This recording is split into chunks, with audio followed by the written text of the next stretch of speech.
नमस्कार बच्चों आप सबों का एक बार फिर से स्वागत है। बच्चों, आज हम पढ़ेंगे पाठ लौह पुरुष। पर पाठ पढ़ने से पहले हम जानेंगे आखिर ये लौह पुरुष है कौन, किसे लौह पुरुष कहा जाता है। तो बच्चों सुनो, लौह पुरुष कहा जाता है सरदार वल्लभ भाई पटेल को। इनका जन्म 31 अक्टूबर 1875 में गुजरात के नाडियाद में हुआ था। इनका पूरा नाम वल्लभ भाई झाबेर भाई पटेल था, जो एक भारतीय राजनीतिज्ञ थे। उन्होंने भारत के पहले उप प्रधानमंत्री के रूप में कार्य किया। इन्हें लौह पुरुष आयरन मैन के नाम से भी जाना जाता है। इन्हें भारत रत्न से भी सम्मानित किया गया। स्वतंत्रता की लड़ाई में इनका महत्वपूर्ण स्थान था। इनके पिता का नाम झाबेर भाई और माता का नाम लाडवा देवी था। सरदार पटेल अपने 3 भाई बहनों में सबसे छोटे और चौथे नंबर पे थे। तो ये था उनका संक्षिप्त विवरण। अब बच्चों चलो देखते हैं पाठ। काका, मैं आगे पढ़ना चाहता हूँ। एक बालक आता है और कहता है, काका मैं आगे पढ़ना चाहता हूँ। बालक के स्वर में दृढ़ता यानी निश्चय थी। पिता ने क्षण भर उसकी ओर देखकर कहा, यदि तुम शहर चले जाओगे तो खेत के कामकाज में मेरा हाथ कौन बटाएगा। पिता के उत्तर से बालक उदास हो गया। फिर उसने साहस बटोरकर कहा, मैं छुट्टियों में घर आकर खेत का कामकाज देख लिया करूँगा। नहीं, तुम्हारे दोनों भाइयों सोमा और नरसी से मुझे बहुत आशाएं हैं, पिता ने कहा।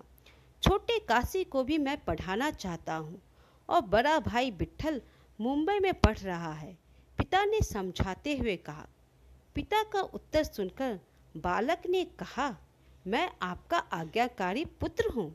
मैं पढ़ लिख कर कुछ बनना चाहता हूँ। कोई भी बाधा मुझे आगे बढ़ने से नहीं रोक सकती। कृपया आप मुझे पढ़ने की अनुमति दे दीजिए। बालक का स्वर और विचार सुनकर पिता ने सिर हिलाकर उसे आगे बढ़ने की अनुमति दे दी।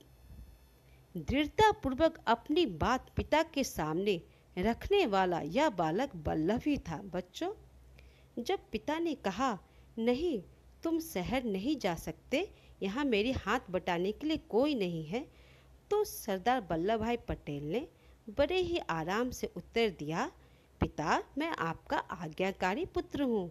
मैं आपकी आज्ञा का उल्लंघन नहीं करूँगा। मैं छुट्टियों में आकर आपका हाथ बटा दिया करूँगा। कृपया मुझे आगे पढ़ने की अनुमति दे दीजिए।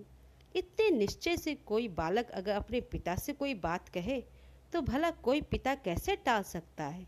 दृढ़तापूर्वक अपनी बात पिता के सामने रखने वाला यह बालक वल्लभ था। वल्लभ ही बड़ा होकर सरदार वल्लभ भाई पटेल के नाम से प्रसिद्ध हुआ। बचपन की यह दृढ़ता उनमें आजीवन बनी रही, इसलिए देश उन्हें लौह पुरुष के नाम से याद करता है। वल्लभ भाई पटेल ने 1889 में नाडियाड गुजरात से 10वीं कक्षा की परीक्षा उत्तीर्ण की।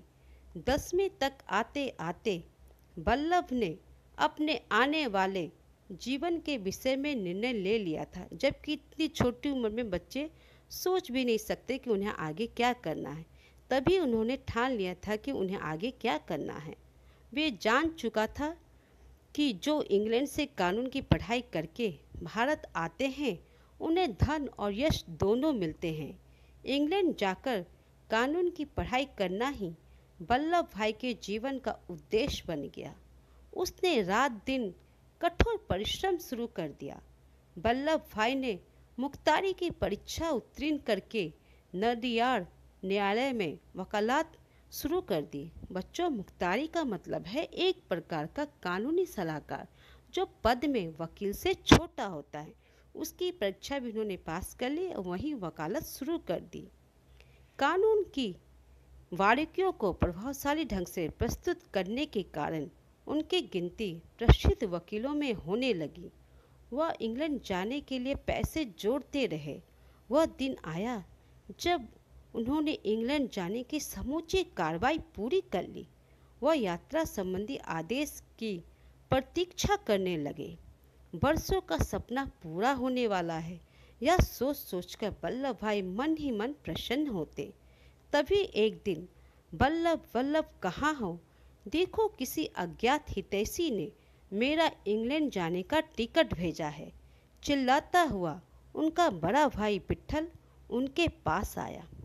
बच्चों, जब वो खुश हो रहे थे कि उनका सपना अब पूरा होने वाला है, वे कुछ ही दिनों में इंग्लैंड जाने वाले हैं, तभी एक दिन उनका बड़ा भाई विट्ठल वल्लभ वल्लभ चिल्लाते हुए उनके पास आते हैं और कहते हैं, देखो, किसी अनजान आदमी ने मेरा इंग्लैंड जाने का टिकट भेजा है।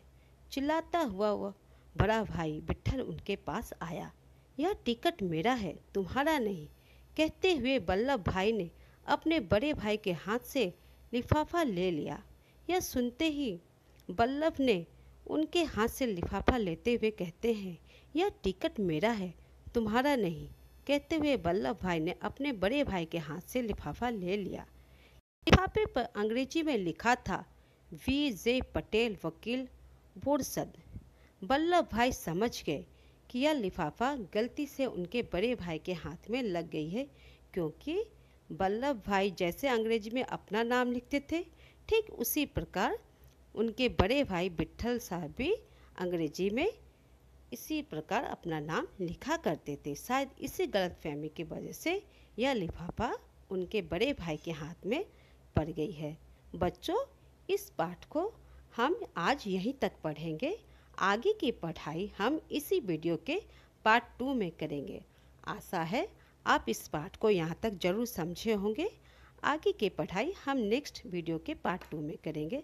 आशा और विश्वास है कि आप उसे भी देखेंगे। धन्यवाद। Thank you.